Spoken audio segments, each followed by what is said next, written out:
For most of human history, our ancestors lived in small hunter-gatherer bands where slavery, in any meaningful sense, simply couldn't exist. There was no surplus food to control, no permanent property to inherit, and no political structure capable of enforcing ownership over another person for years or generations. If a group tried to force someone into permanent servitude in that kind of environment, the enslaved person could often just walk away into the surrounding land and join another band, because there was no fence, no police force, and no centralized authority to stop them. Slavery, as an institution, needed something else to exist first, and understanding what that something else was tells us far more about human history than most people realize. That missing ingredient was agriculture, and more specifically, the surplus that agriculture made possible. Once early human societies began farming roughly 10 to 12,000 years ago, something changed at the most fundamental level of human social organization.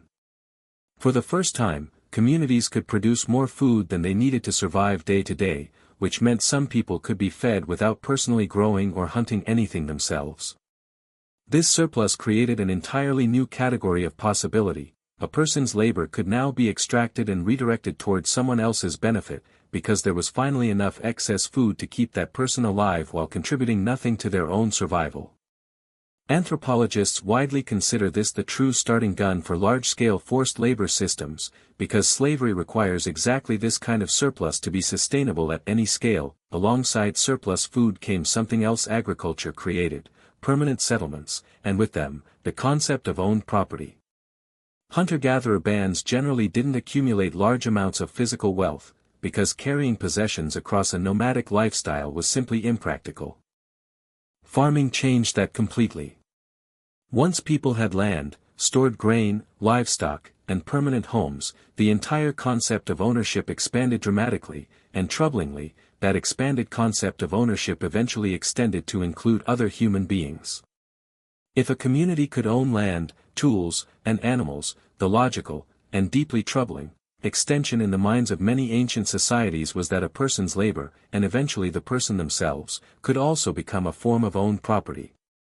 The earliest documented evidence of formalized slavery comes from some of the very first complex civilizations in Mesopotamia, roughly 5,000 years ago, and the written records are remarkably direct about it. Cuneiform tablets from ancient Sumer explicitly list enslaved individuals alongside livestock and household goods and inventories of personal property, which tells historians a great deal about how enslaved people were legally classified at the time.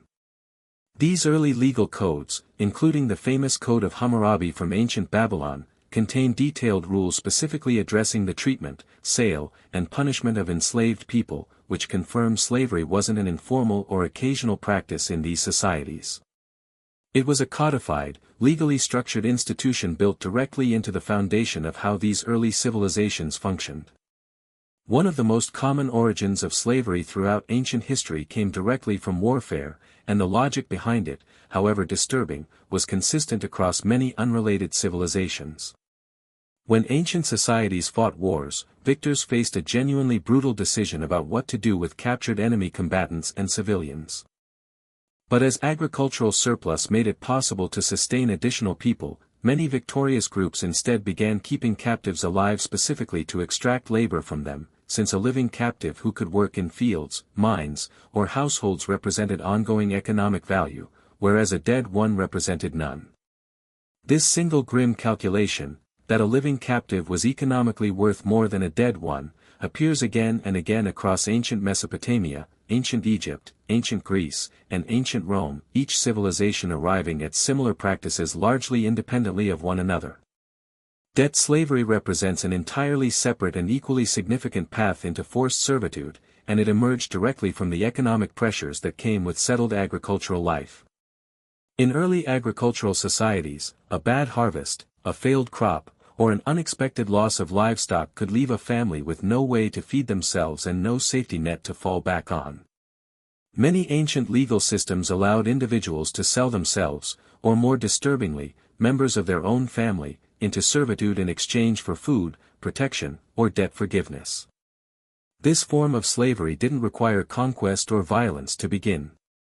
It emerged directly from the economic vulnerability that came hand in hand with a settled, property-based way of life, a way of life that hunter-gatherer societies, for all their hardships, had never actually been vulnerable to in the same way.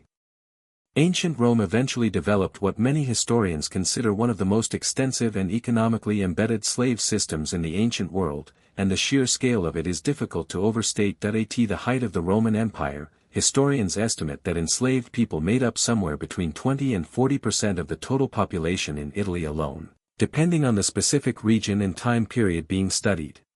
Roman society had built an entire economic and social structure that assumed and depended on enslaved labor at nearly every level, from agricultural estates and mining operations to skilled trades, education, and household management.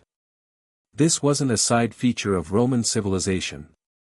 For long stretches of Roman history, enslaved labor was one of the central economic engines the empire's entire wealth and infrastructure depended on. What's particularly striking from a historical standpoint is how consistently slavery appeared across civilizations that had no contact with each other whatsoever. Ancient Chinese dynasties developed their own systems of forced servitude. Pre-Columbian civilizations in the Americas, including the Aztec and Inca empires, developed distinct forms of forced labor and servitude despite having zero contact with Europe, Africa, or Asia. Numerous societies across the African continent developed various systems of slavery long before European colonization and the transatlantic slave trade began. When a social institution emerges independently across civilizations with no possible communication between them, historians and anthropologists generally interpret that as strong evidence the institution isn't the product of any one culture's specific values. It's the result of similar underlying economic and social pressures producing remarkably similar outcomes wherever those pressures existed. This raises an uncomfortable but historically important question. If slavery emerged so consistently and independently across unrelated human societies, what does that actually reveal about human social organization once agriculture, surplus, and property enter the picture? Many historians and anthropologists argue it reveals something deeply troubling about how quickly hierarchical power structures can form once meaningful economic inequality becomes possible within a society.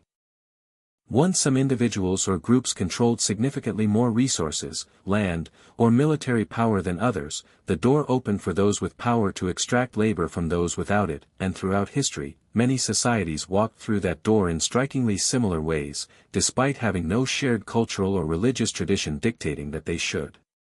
It's important to note that the specific practices, scale, and brutality of slavery varied enormously across different societies and time periods, and historians are careful not to treat every historical form of servitude as identical.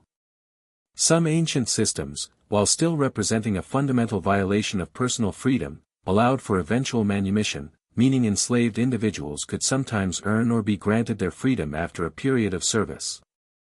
Other systems, most infamously the transatlantic slave trade that began in the 15th century, developed race-based chattel slavery, a system where enslavement was hereditary, permanent, and tied explicitly to racial categorization in ways that were, in several key respects, distinct from many earlier ancient practices.